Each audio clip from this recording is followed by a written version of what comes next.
सीधे आपको लिए चलते हैं मलेशिया, जहां प्रधानमंत्री नरेंद्र मोदी संबोधित कर रहे हैं। सुनिए। फ्रेंड्स, भारत और मलेशिया के संबंध बहुत विशेष हैं। हम मैरीटाइम नेबर्स हैं। सदियों से हमारे लोगों के बीच गहरे और आत्मीय रिश्ते रहे हैं।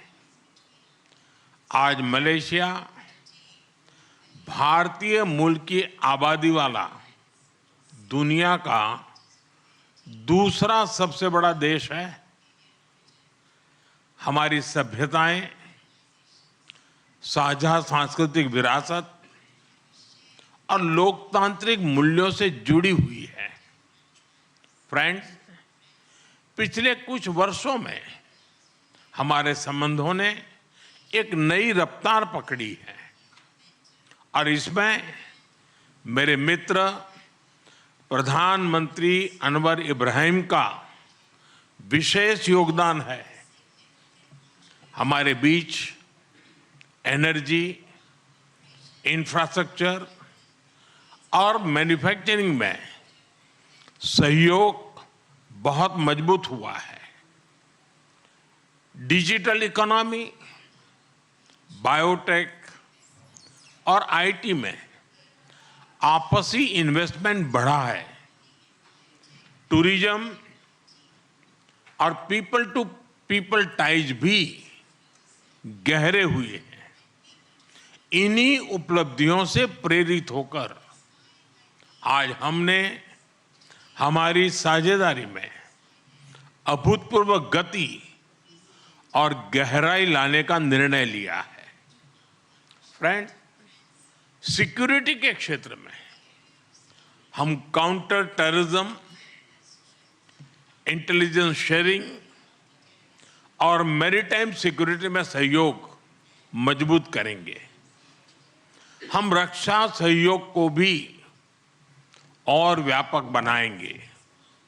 एआई और डिजिटल टेक्नोलॉजीज के साथ साथ हम सेमीकंडक्टर, हेल्थ और फूड सिक्योरिटी में साझेदारी को आगे बढ़ाएंगे। आज आयोजित सीईओ फोरम ने ट्रेड और इन्वेस्टमेंट के नए अवसर खोले हैं। हम स्ट्रेटेजिक ट्रस्ट से इकोनॉमिक ट्रांसफॉर्मेशन का रास्ता बनाएंगे। फ्रेंड्स, कल मुझे मलेशिया के भारतीय प्रवासियों से मिलने का मौका मिला। अपनी उपस्थिति से मेरे मित्र प्राइम मिनिस्टर अनवर इब्राहिम ने भी इस सम्मेलन का गौरव बढ़ाया।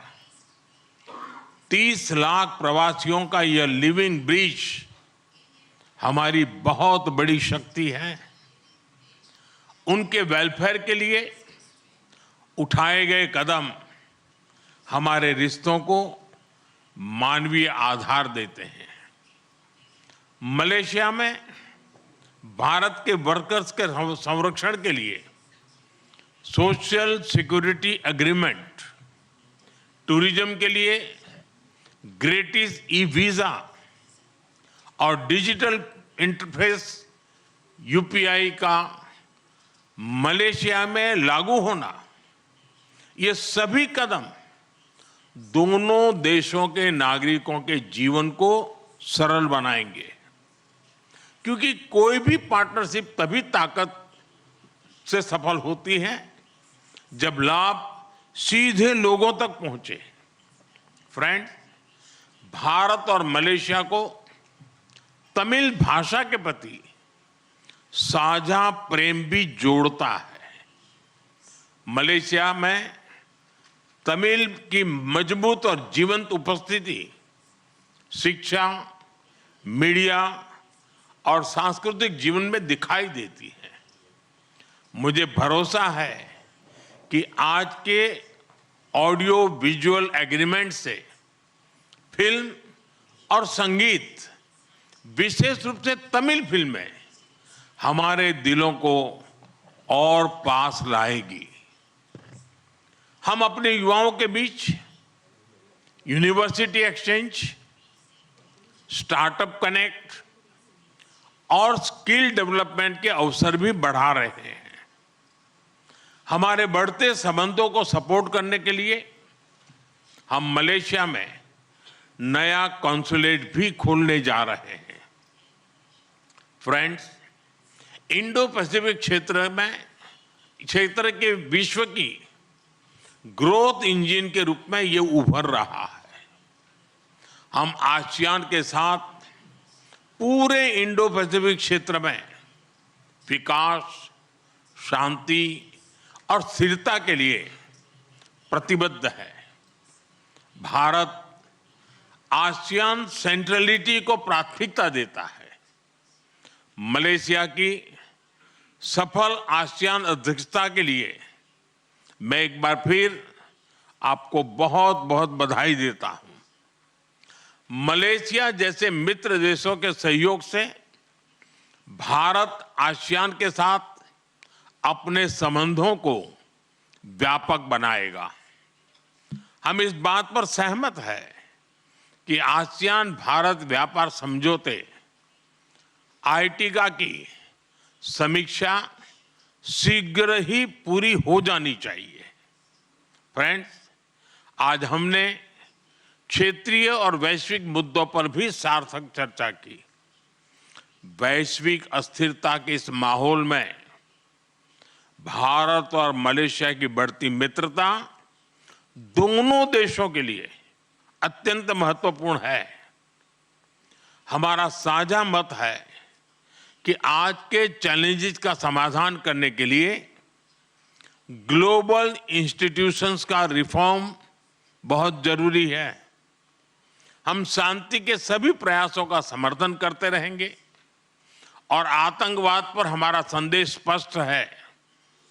No double standards, no compromise. Excellency, Bharat Malaysia संबंधों के प्रति आपकी प्रतिबद्धता का हम सराहना करते हैं। आइए हम साथ मिलकर प्रॉस्परस मलेशिया का आपका सपना और विकसित भारत के हमारे संकल्प को साकार करें। एक बार फिर आपकी मित्रता, आपके गर्मजोशी भरे स्वागत और आतिथ्य के लिए बहुत बहुत धन्यवाद। हम आपको भारत में स्वागत करने के लिए उत्सुक है। बहुत बहुत धन्यवाद। जुम्पा लागी। Thank you, Honorable Prime Minister.